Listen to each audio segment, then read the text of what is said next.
The Germans used to sneer at the Sherman as a mobile steel coffin, a tank that turned into a crematorium the instant an 88mm shell struck it. In North Africa, at Kasserine, or in Sicily, the sight of Shermans erupting into flames burned itself into the Wehrmacht's memory as if it were an unshakable law of war. But then, in the smoke and fire of Normandy, that law suddenly broke. Shermans took hits without bursting into flames, lumbered on with their turrets swinging back for a counter-shot, or returned to battle just days later. A tiny, invisible change, nothing more than a few liquid-filled containers around the ammo racks, quietly strangled the sacred faith in the 88mm and planted a nightmare in the hearts of Germany's panzer crews. The summer sun in Normandy beat down on the parched wheat fields. The heat shimmered off the earth, mingling with black smoke rising from villages torn apart by bombs and shells. The thunder of artillery, the chatter of machine guns, and the guttural roar of tank engines rolled together into a single chaotic symphony of war. Inside the haze of dust, an 88mm gun mounted in the turret of a Panther sat poised. Inside the cramped hull of the Panther from the SS Das Reich Division, 4 German crewmen sat in suffocating silence. Only the rasp of the engine and the thick stink of oil filled the air. "Target locked," barked the gunner, Hans Bremer. A Sherman was lumbering out of a country lane, its camouflage of branches still clinging, dusty and ragged.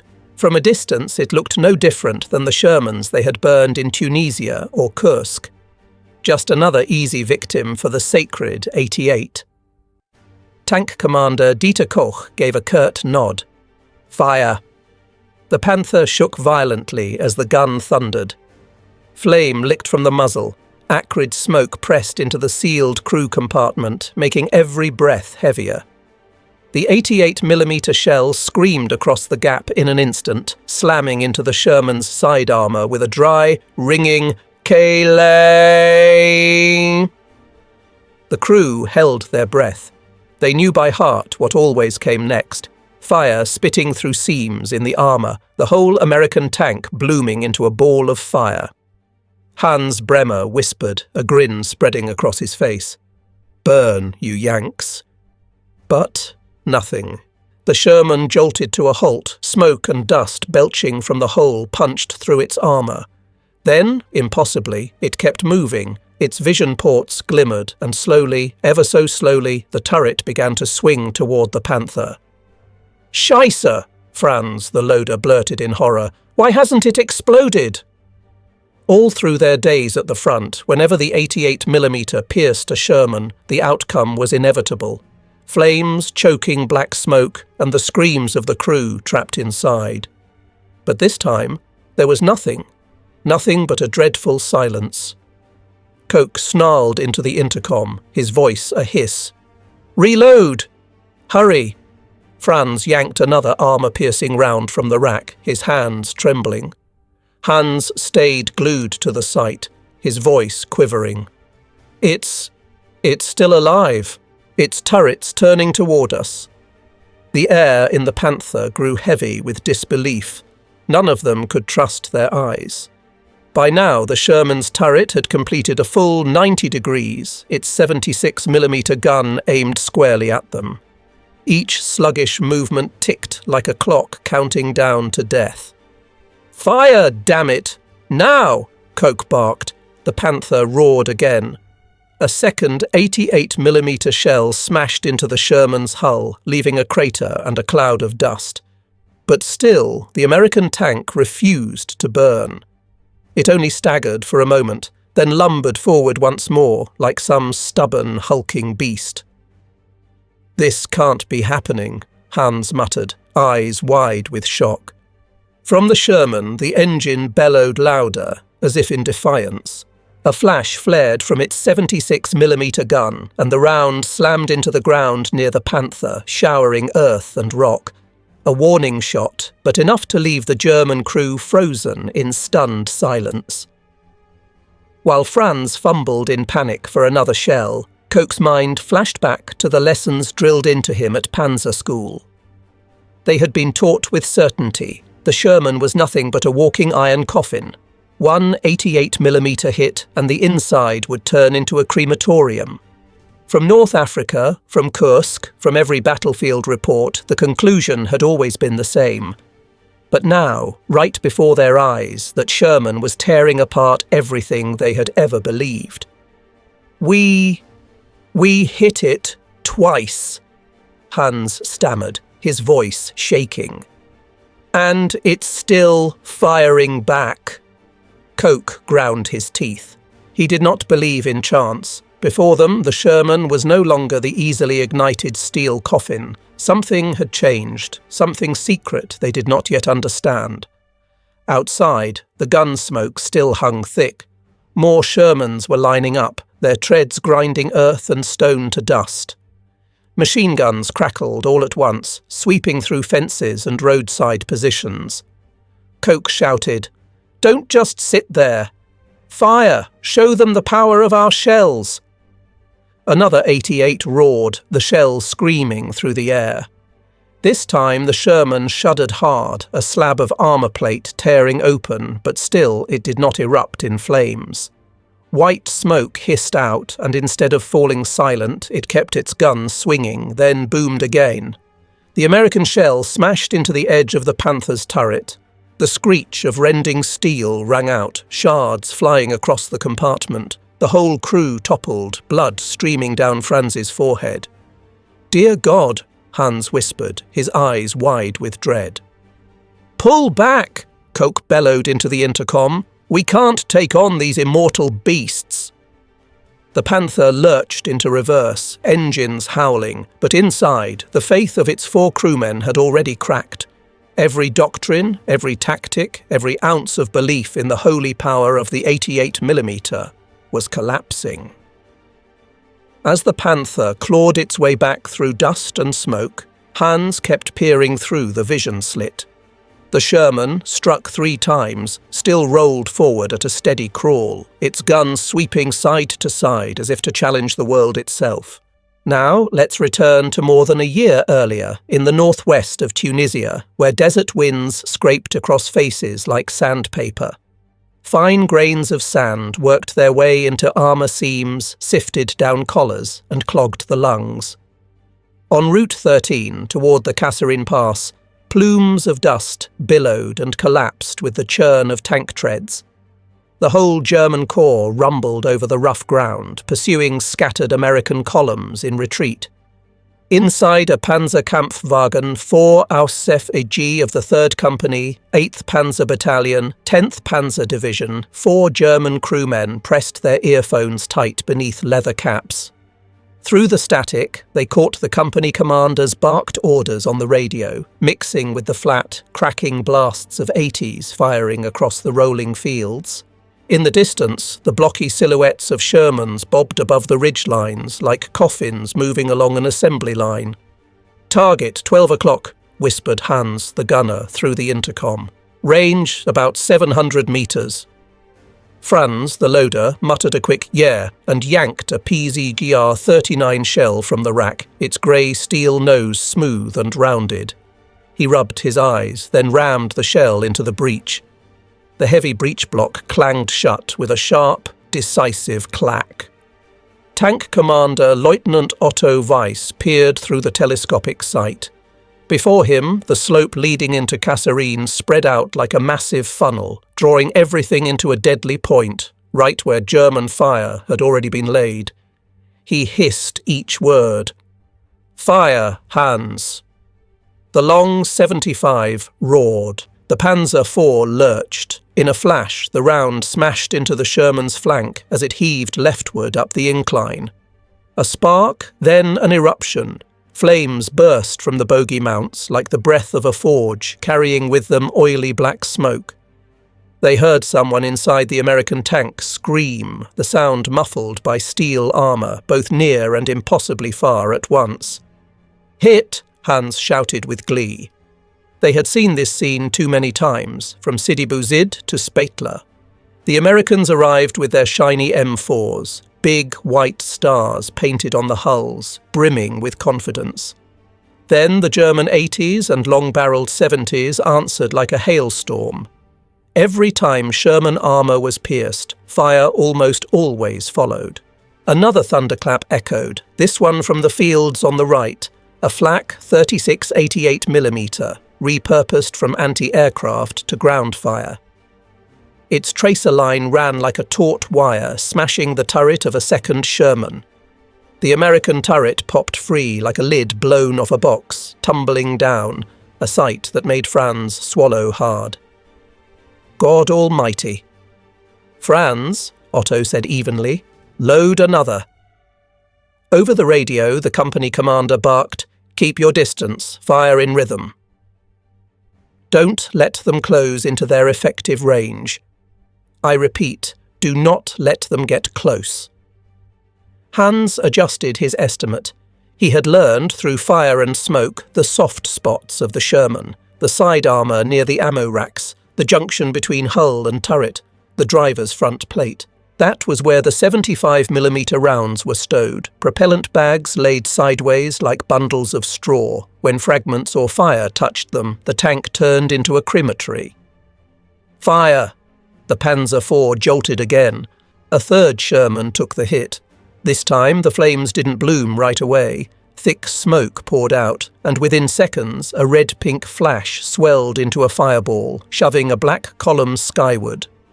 Otto barely glanced at it. He had grown too used to the sight. His eyes shifted instead toward the dry creek bed in the valley, where a handful of American half-tracks were trying awkwardly to turn around. "Watch out," he warned. "They'll call artillery." Hans laughed. "If they get the chance." An hour later, the wind changed. The fire from dozens of destroyed Shermans had merged into a single stench: oil, rubber, cloth, flesh. The smoke was so thick it blotted out the sun. At the roadside, 3 American infantrymen from the 26th Regiment, 1st Division, pressed themselves into a sand trench, clutching their helmets tight.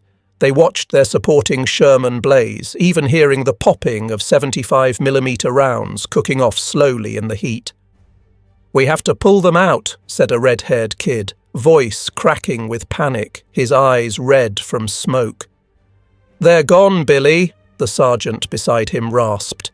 He watched the flames jetting from the turret ring and shook his head. "You're not opening that hatch." Gunfire boomed again. On the opposite hill, an 88 crew swapped barrels in haste. The shells, big as wine bottles, passed hand to hand from wooden crates into the breach. A German officer jabbed with a pointer stick. "Lower angle, fire across the ridge, strike the flank. Remember, hit the ammo storage." Not far away, a tiger. I emerged like a block of breathing concrete. Its 88mm turret slewed through the scrub like a coiled python. Inside, the crew wasn't chatting. They were simply doing what training had drilled into them. The order rang out. "Fire!" the 88th thundered. Across the way, a Sherman had just finished swinging its turret when the shell smashed into the seam between hull and turret.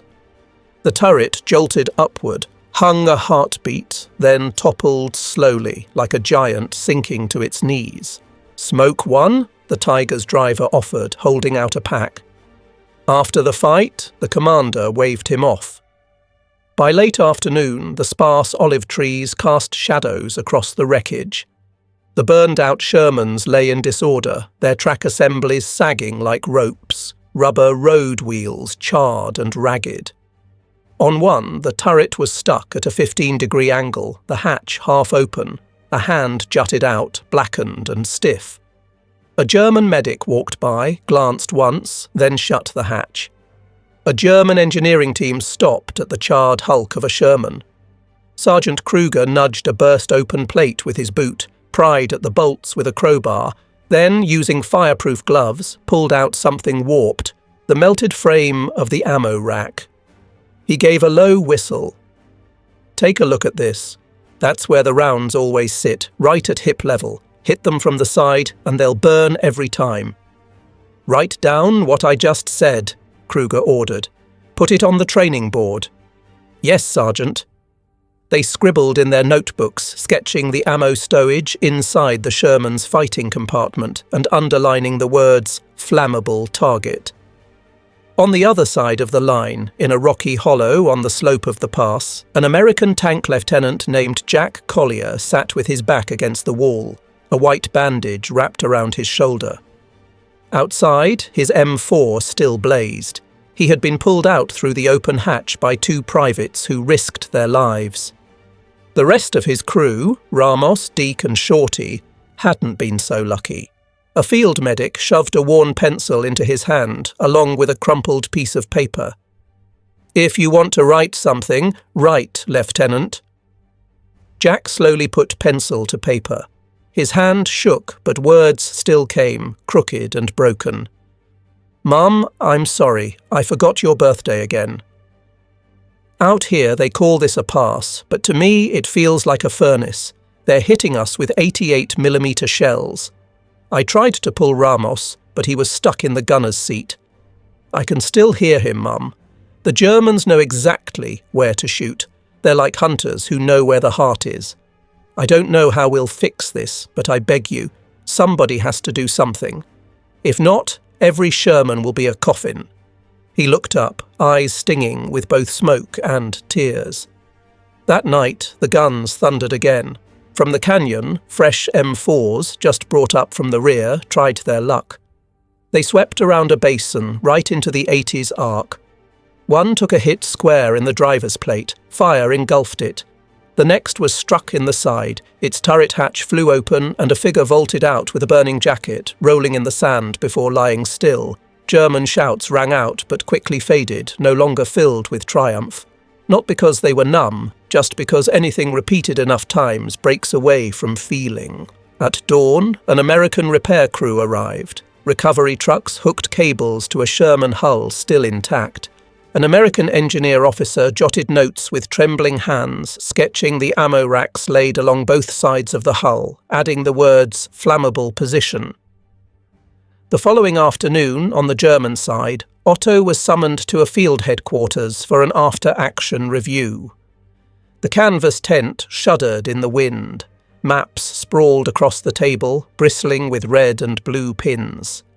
A divisional major jabbed his finger at the symbols of American tanks, knocked out, "As you can see, our fire effectiveness is excellent. The 88mm remains the decisive weapon. From now on, focus training the recruits to fire directly at the enemy tanks' ammo racks." A captain raised a question. "And if they change their ammo layout?" The major smirked. "In war, everything changes eventually, but not overnight. It'll take them months, maybe even a year, to fix that weakness." He tapped his pencil against the map. "But tomorrow, that spot is still their death point." On the American side, a meeting was underway.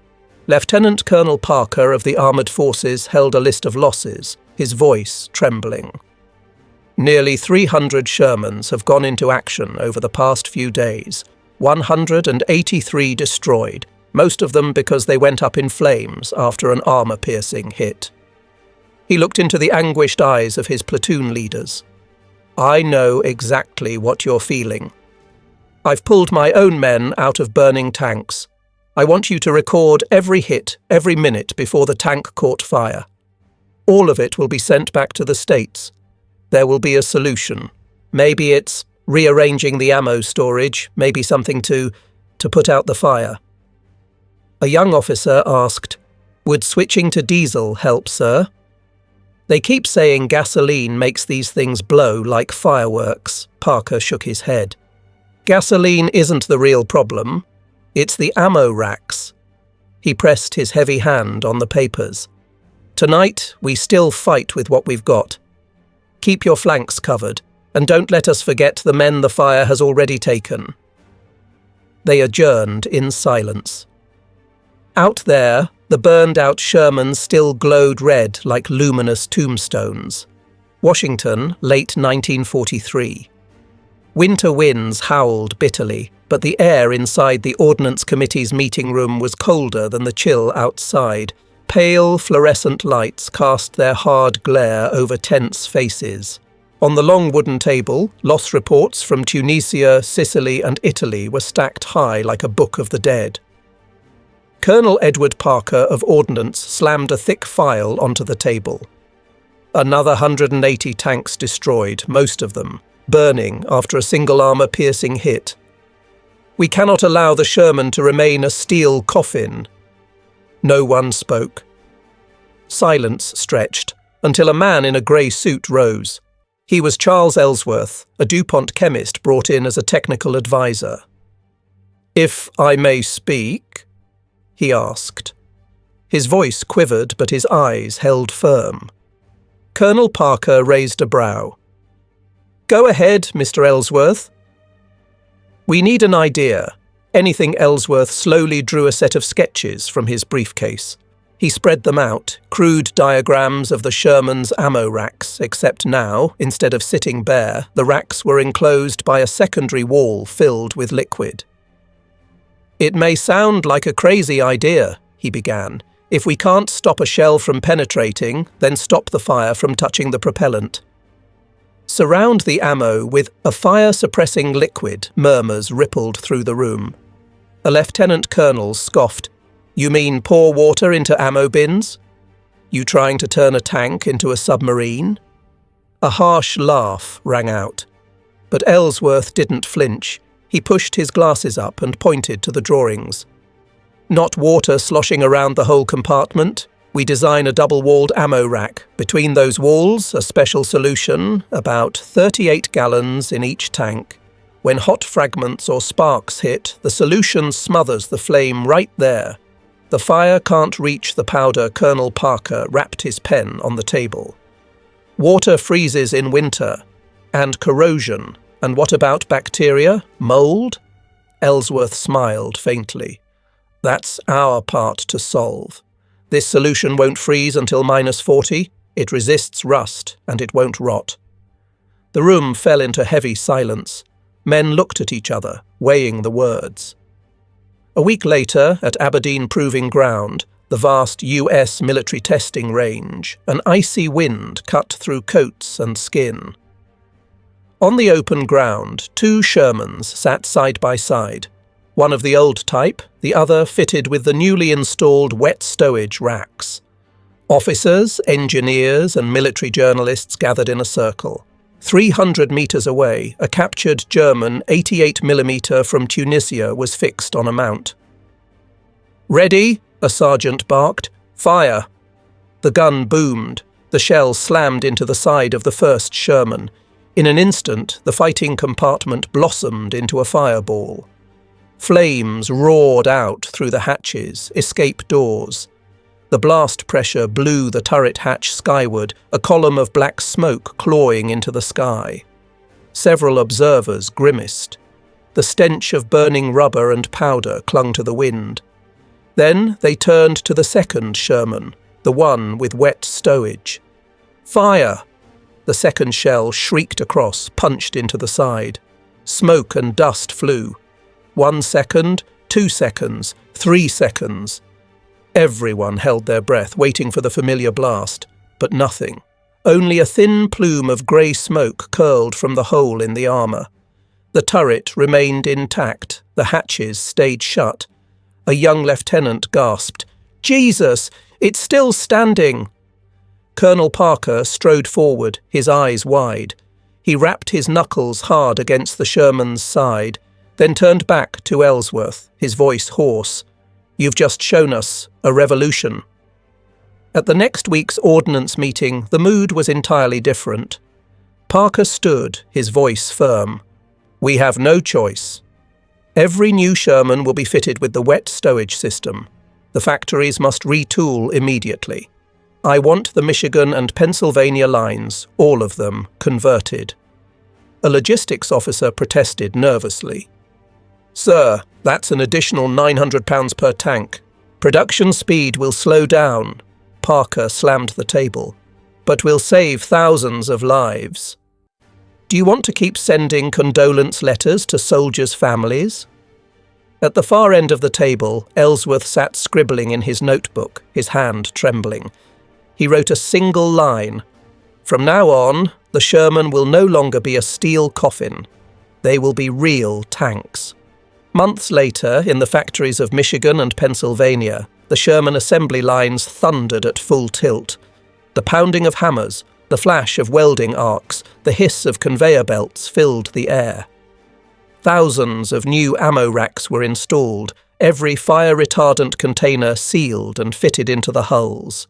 Meanwhile, across the Atlantic, German soldiers still raised their beer mugs in field tents, laughing, "One shot from an 88 is enough to roast a Sherman." They had no idea that on the other side of the ocean a secret was taking shape, a secret that would shatter their faith, battle by battle, day by day, until all their dogma crumbled into smoke. The ground in Normandy shook like a tortured beast. Black columns of smoke speared skyward after the opening bombardment by the US Air Force. 500-pound bombs fell, ripping apart roads, flattening villages, turning golden wheat fields into scorched wasteland. Operation Cobra had begun in a storm of fire like the end of the world. Out of the choking haze, Shermans rolled forward in groups. Their Continental engines roared, voices barked over radios. On the turrets, machine guns swept long bursts, raking the last surviving bunkers. Inside a Panther Ausf, G of the Panzer Lehr Division, 4 German crewmen gripped their stations. Tank Commander Klaus Richter clenched his binoculars, eyes narrowed against the smoke.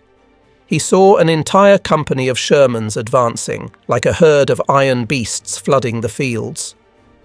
"Too many," the driver muttered hoarsely. "Stay calm," Klaus replied, voice hard. "They're still just steel coffins." One solid hit is all it takes. In the turret, Gunner Dietrich drew a deep breath, hand poised on the traverse. He remembered the drills hammered into him again and again. "Target, 2 o'clock, range 600 meters, Dietrich reported. "Fire!" Klaus barked. The 75mm KWK-42 thundered. The round tore into the flank of the lead Sherman. The Panther crew held their breath. In memory, they had seen it hundreds of times before, flames jetting out, the sharp whoomph, the turret blasted sky high. But not this time. The Sherman shuddered, dust flying, a slab of armour ripped open, yet it did not ignite. No flames, no explosion. Its turret kept turning, slow but steady, the 76mm gun swinging toward the Panther. Dietrich froze, almost letting go of the controls. "Impossible. I hit it, right at the ammo rack." "Franz, reload," Klaus shouted. The loader yanked another AP round from the rack, his hands trembling. The breech slammed shut with a harsh clack, like a hammer driving home the truth.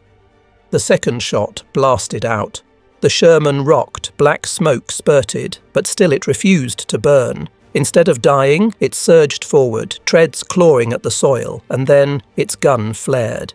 The American round smashed into the Panther's turret ring.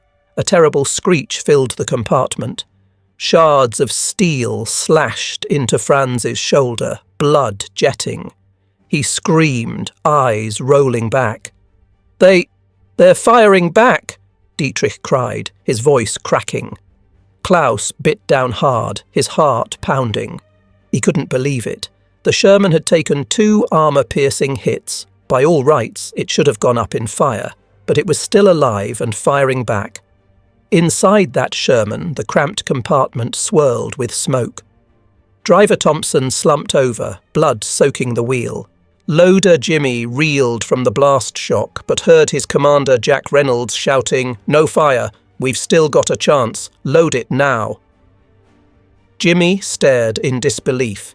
He had seen comrades burned alive in Tunisia, gone in a blink with no escape, but here, only smoke, only torn steel, no fire.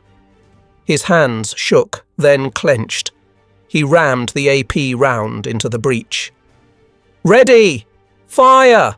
The 76mm roared. The shell ripped through the Panther's armour, throwing up dirt and dust. The German crew shrieked, a broken cry echoing over the radio before vanishing in smoke. Inside the Sherman, Jack slumped back in his seat, sweat and blood mingling down his face. But a crooked smile crept onto his lips. "You see, boys, we're not steel coffins anymore." In another Panther, a few 100 meters away, Gunner Coke Weiss had just scored a hit on a Sherman. For a moment, he felt elated. Then he went stone cold when he saw the American tank keep crawling forward with no flames or explosion. It slowly swung its turret and began firing back. "My God, are they immortal?" Coke muttered. The tank commander, Captain Müller, snapped angrily, "There's no such thing. They're just lucky. Keep firing." But when their third round left the barrel, that Sherman had already returned fire.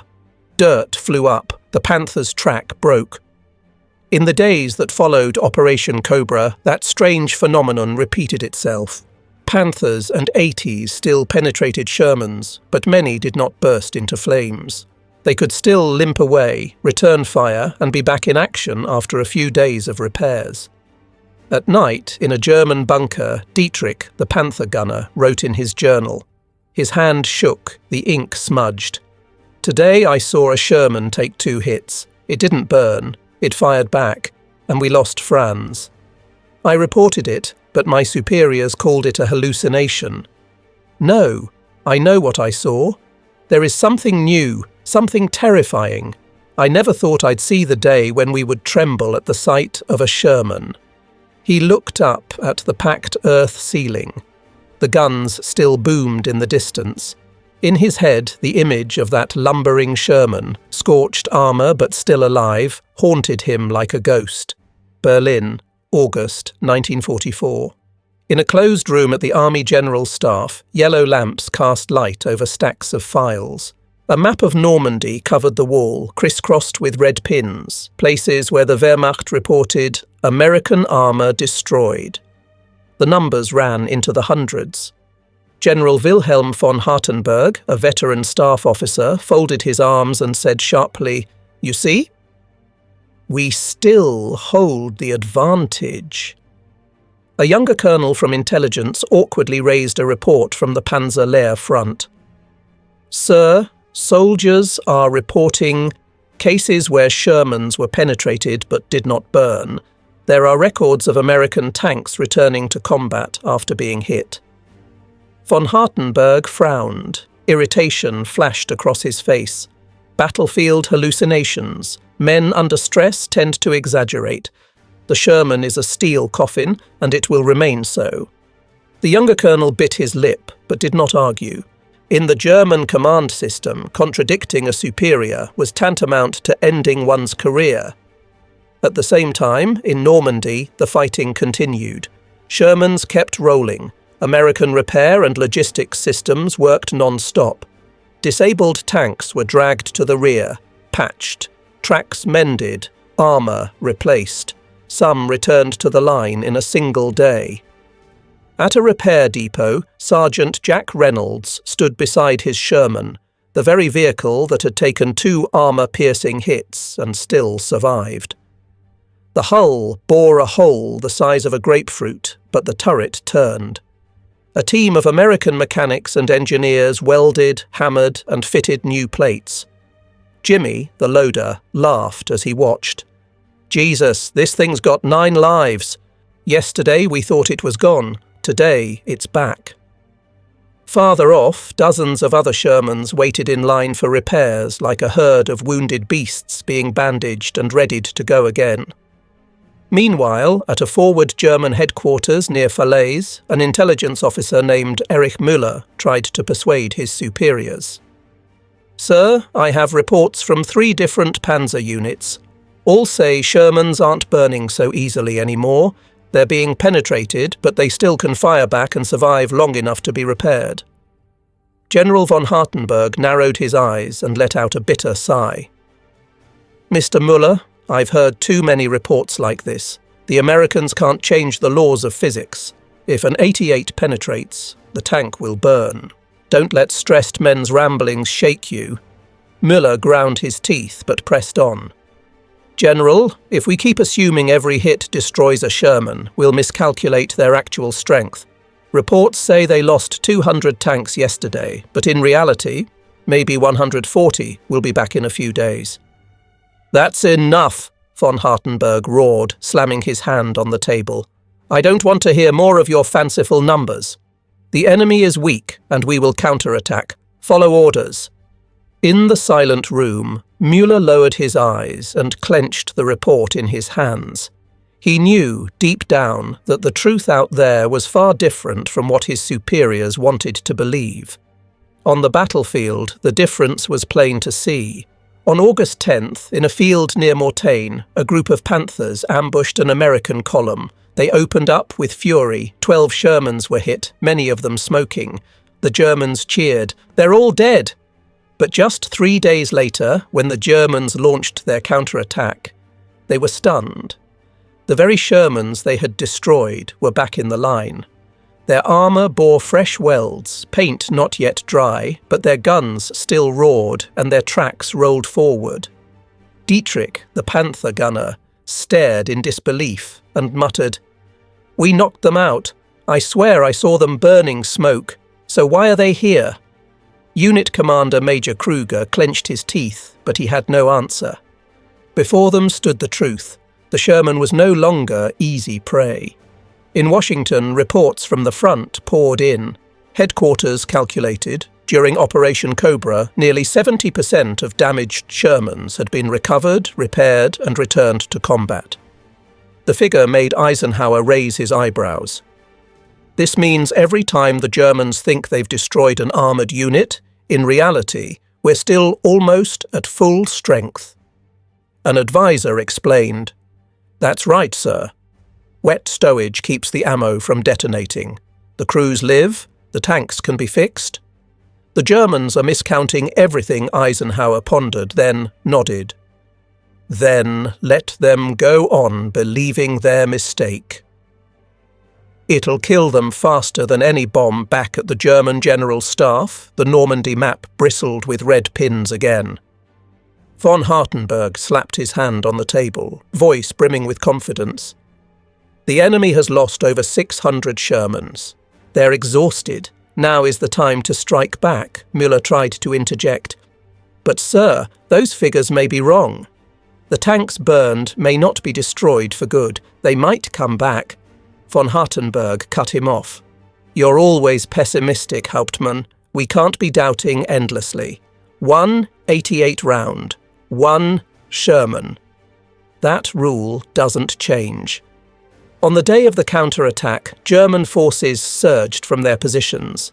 They believed the enemy was weak, but as they pushed onto open ground, they reeled in shock. Long lines of Shermans rolled forward, intact, in perfect order. Not dozens, hundreds. A young Panzer crewman blurted out, his face pale, "My God, they still have their full strength." From afar, the Shermans' guns thundered in unison, their counterattack fierce. Browning machine guns raked down like rain, mowing through the supporting infantry. Panther after panther took hits, smoke rising, formations collapsing. Weeks later in Berlin, as reports of failure piled in, von Hartenberg still tried to keep his composure.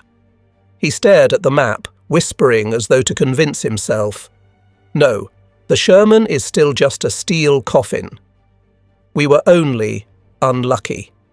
But in Normandy, the steel phantoms of the Sherman kept rolling, returning again and again, as though death could no longer touch them. And for the first time, fear began to root itself in the hearts of the panzer troops. September 1944, Lorraine, eastern France. Thick fog blanketed the Aricourt Valley. Cornfields lay torn up, the stench of burned-out tanks still drifting on the wind. The ground trembled as hundreds of German armoured vehicles rumbled forward into the white haze.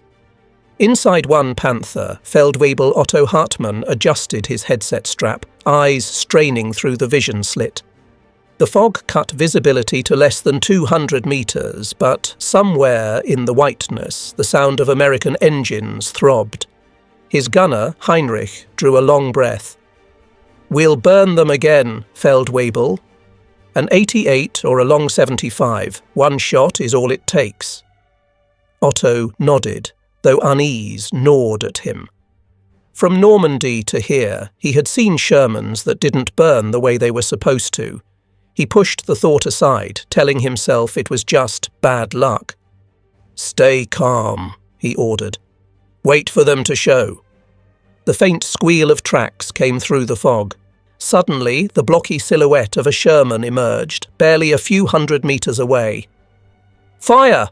Otto shouted. The 75mm roared, the round slamming into the Sherman's flank. A sharp clang echoed. The Panther crew braced for the fireball, but nothing. The Sherman jolted, smoke leaking out, then kept crawling forward, turret grinding around, its 76mm belching fire in reply. The American round screeched past, earth exploding right in front of the Panther. Heinrich froze. Dear God, it didn't burn. Otto clenched his teeth, barking, "Reload! Now!" Across the Aracourt battlefield, the same scene repeated. Dozens of Panthers fired at once. Armour-piercing rounds slammed into Shermans. Smoke billowed. German troops cheered, certain of victory. "They're burning! The Shermans are finished!" a Panzer crewman shouted over the radio. But as the fog thinned, the horror came clear. Most of the Shermans had not burned. Many stood halted only briefly before crawling on. Others were pulled back, repaired within hours. Inside one Sherman, Lieutenant Jack Reynolds shook his head as their tank absorbed a hit. Smoke filled the compartment. The crew panicked. "We're hit! We're done!" Jimmy, the loader, yelled, but Jack shouted over him, "No fire! Stay calm! Load it!" They checked. The ammo racks were intact. The wet stowage solution had smothered every spark. Jimmy trembled, then burst out laughing, half crazed. "We're alive! God, we're still alive!" Jack growled. "Don't waste time." "The Krauts think we're dead. Now give 'em a surprise." The Sherman's 76mm thundered, the round driving straight into a Panther's side. A sharp explosion tore through it. The German turret blasted off. Inside the Sherman, the American crew roared, their terror turning into wild exhilaration. The Battle of Aracourt dragged on for days. The numbers were staggering, 151 Shermans knocked out. But when the tallies were done, only 41 were total losses. The remaining 110 were repaired and back in action within days.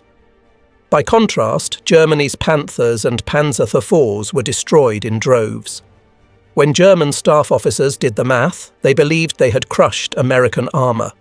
Yet only days later they were stunned to see the very same Shermans back in formation, advancing and counter-attacking. In a German bunker near Nancy, a staff officer read the report, his heart pounding.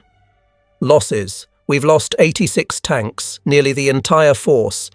A young officer leapt to his feet, shouting, "Impossible!" The earlier reports said we destroyed over 150 Shermans. An old captain sighed, voice bitter. Maybe they don't burn the way they used to. Maybe. We've been wrong from the start. Meanwhile, in an American depot, welders and mechanics worked without rest. The ring of hammers and the crackle of torches filled the night. Jack Reynolds stood beside his Sherman, hit that very morning, now nearly whole again. A combat engineer wiped sweat from his brow and said, "By tomorrow, she'll be back in the fight."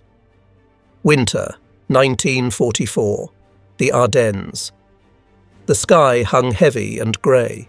Snow blanketed the pine forests, bending branches down until they threatened to snap. The cold cut through every seam of clothing, every nick in steel armour, turning the battlefield into a frozen graveyard. This was where Hitler hoped to turn the tide, where the Wehrmacht would launch its final counterstroke. The Battle of the Bulge. Through the swirling snow, black silhouettes crawled forward. Shermans of the 761 Tank Battalion, the first black tank unit in the US Army, the Black Panthers. They knew they were fighting not only the Germans, but also prejudice. And now they were about to prove what no one expected. Inside one Sherman, Sergeant Charles Williams, the tank commander, pulled his helmet liner down, breath steaming in the cold. At the controls, driver Edward bit his lip, hands slick with sweat despite the freezing air. Loader Henry slid an AP round into the breach, muttering a prayer under his breath. "We'll be facing Panzers soon," Charles said over the intercom. "But remember this, we've been given a chance by the Lord above. All of us will live and we will win." Believe me, Henry gave a harsh laugh. "Sergeant, I don't know about the Lord, but I believe in those crazy water tanks wrapped around our ammo." Edward cut in. "As long as they work, I'll sing hymns all night." Charles chuckled, gripping the intercom tight. "Get ready, Black Panthers. We're going to give the Germans a day they'll never forget." A distant rumble rose, the panthers and tigers of Germany crawling out of the woods, their armour coated white with snow. Inside one Tiger One, a German officer peered through his binoculars, spotting the Shermans spreading across the field. He gave a cold smile. Steel coffins. One salvo, and there'll be blazing pyres in the snow. His gunner drew a deep breath and squeezed the trigger. The 88 roared, the shell slamming into the lead Sherman. The whole field shook. German crews cheered, waiting for the fireball. But none came. The Sherman jolted, grey smoke puffing out, but no flames. Seconds later, it rumbled on, turret turning, its 76mm spitting fire, carving a red streak through the snowy haze. A German soldier went pale, stammering, "No, no, it can't be. Why won't it burn?" Inside the struck Sherman, Henry's eyes darted wildly. Scalding fragments had pierced through, but the ammo racks sat untouched. Only thin smoke drifted. "God Almighty! We're still alive!" Henry shouted. Charles's voice stayed steady. "No fire! Load it! Quick!" Henry's hands trembled, but he shoved another AP round in. Charles barked, "Fire!" The gun roared, the round smashing into a panther's side. Flame erupted. The German turret blasted skyward. Inside the Sherman, the black crew clung to each other, laughing and crying at once. "You see? We're not prey anymore," Charles shouted. Across the Ardennes woods, the scene repeated. Shermans took hits, their hulls punctured, black holes belching smoke, but they did not burn. Some paused, stunned crews regaining themselves, then rolled forward again. Others were hauled off the line, but within days returned with new armour plates gleaming.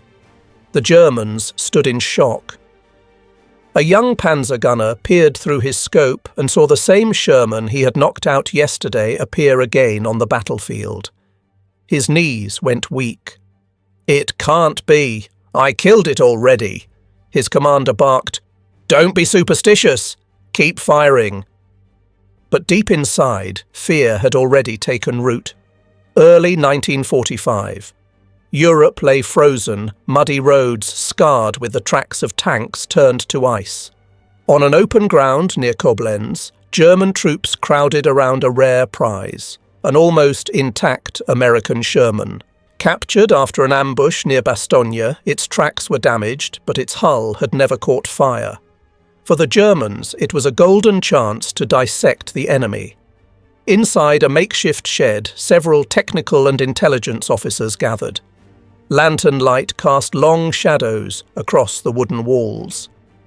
Franz Kruger, a mechanical engineer, rapped his knuckles against the tank's hull. Strange. This Sherman took 2 hits, one in the side, one in the rear. Yet the ammo bay is intact, no sign of fire. A young intelligence officer, Oberleutnant Helmut Vogel, frowned. "You mean it didn't burn?" But according to every report, a Sherman always ignites after an armour-piercing hit. Kruger shrugged. Maybe it was just luck. They pried open the ammo racks. Inside, the shells sat in thick, double-walled containers. When Kruger tapped one, there was a faint sloshing sound, as though something liquid lay within. Komisch. Very strange. There's something inside these walls. Kruger muttered. Vogel tilted his head, curious. You mean water? Could be. But I've never seen a design waste effort on double-walled ammo bins. Perhaps the Americans just reinforced them with steel. They jotted a few brief notes. Reinforced ammo compartment, purpose unclear. Then closed the file. No one thought it worth deeper analysis. A week later, the Sherman was taken to a training ground. A German crew practiced driving it to learn its operation. They shook their heads, laughing, comparing it to the Panther. Loud engine, thin armour, slow turret, nothing special. The report was forwarded to intelligence. There, buried under piles of files about V-2 rockets, Me-262 jet fighters, and the giant Dora gun, the notes on the Sherman filled only a small corner and were quickly forgotten. Meanwhile, at the front, German soldiers kept seeing the haunting sight. Panthers scored hits, Shermans smoked, yet days later those same tanks returned. Rumours spread through the trenches. The Americans have some kind of magic. Their tanks don't burn anymore. Some whispered, maybe they're using special armour. But superiors insisted, hallucinations. Don't believe it. Just keep firing. They'll explode March 1945. American forces surged across the Rhine. A German technical team finally stripped down a newly captured Sherman completely. They cut open the ammo bins and drained out several litres of liquid. The sharp stench of chemicals filled the air. A soldier grimaced. What the hell is this? Not water, not oil, but by then it was too late. Allied bombs rumbled overhead and the report was never delivered. The findings remained in smudged pages, left in a bunker, buried beneath rubble after an air raid. The irony was cruel. While German intelligence poured thousands of hours into miracle weapons, fantasies meant to save the Reich, the most decisive improvement of their enemy was something tiny, invisible, like a few gallons of liquid around the shells, and they had overlooked it entirely. A German officer who survived the Ardennes later admitted in his memoirs, "We were blinded by our own arrogance. We searched for wonder weapons when defeat came from a small improvement no one bothered to notice." Berlin, May 1945. The guns had fallen silent. The city lay in ruins. Only ashes, smoke, and the howl of wind through shattered walls remained. The red flag flew over the Reichstag, and the surviving soldiers of the Wehrmacht shuffled in prisoner columns, their eyes hollow. Among them, Ernst Bauer, a former Panther gunner, sank down on a pile of rubble, his calloused hands trembling. He stared into nothingness, eyes clouded from too many days steeped in the stench of smoke, blood, and burned steel. An American war correspondent who spoke a little German crouched beside him and asked, "Do you think this war is truly over?" Ernst gave a hoarse laugh, his voice broken. "Not now. It ended long ago. We used to believe 188 round was all it took. Just one, and a Sherman would become a fireball. But then they stopped burning. They lived, came back again and again. From that moment, the war was already over in my heart." After the war, American and British research committees compiled the data. A staggering figure emerged. Older Shermans had a 65 to 80% chance of catching fire when penetrated by an armour-piercing shell. With wet stowage, that figure dropped to only 10 to 15%. That meant out of every 10 Shermans that were pierced, only 1 or 2 would erupt in flames. The rest kept their crews alive, and many could be towed back and repaired. Analysts estimated that this single improvement saved more than 5,000 American tankers, men who otherwise would have perished in fire. Those 5,000 lives weren't just soldiers. They were 5,000 families who didn't lose a father, a husband, a son. History remembers many weapons for their spectacular power: the atomic bomb, the V-2 rocket, the Me-262 jet. But sometimes, what truly changes the course of war is a humble, almost invisible improvement. Wet stowage, just a few containers of liquid around the ammo racks, no noise, no grandeur. Yet it quietly saved thousands of lives, kept American armor strong, and crushed the enemy's faith. In silence, it shifted the balance of the war, and Berlin's destruction in 1945 was the final proof.